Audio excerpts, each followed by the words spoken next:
রাধে রাধে বন্ধুরা, আশা করি সবাই ভালো আছো আর ভালো থাকো। তাই আজকে দই বানাবো, টক দই। এটাকে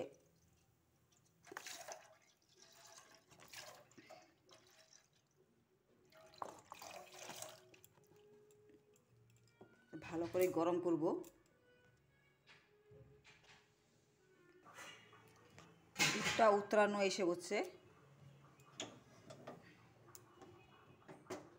এখন এটা বাটিতে ঢালবো।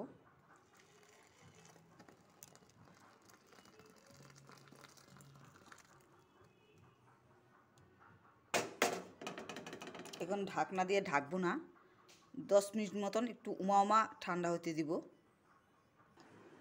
বন্ধুরা, দুধটা অল্প ঠান্ডা হয়ে গেছে। একদম গরম গরম দুধে দই দিতে হয় না, এটার সাথে একটু টক দই মিলাই দিব।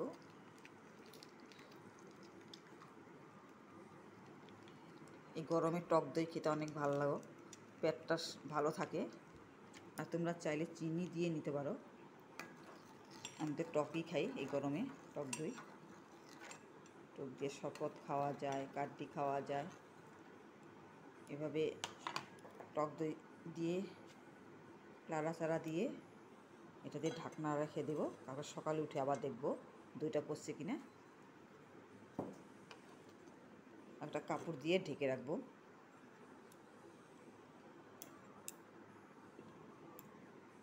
এভাবে ঢেকে রাখবো,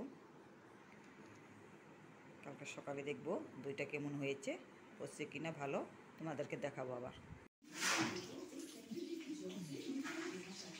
কাপড়টা সরিয়ে দিয়েছি, এখন খুলে দেখবো দইটা।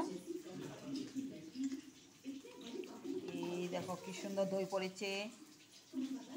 গরম দিনে এই দইটা খেলে পেটটা ঠান্ডা থাকবে, ভালো লাগবে।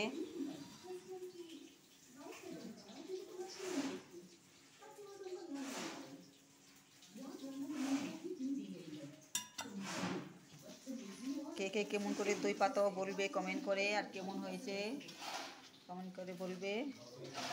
ভালো থাকো, খুশি থাকো। এভাবে টক দই বানিয়ে খাবে।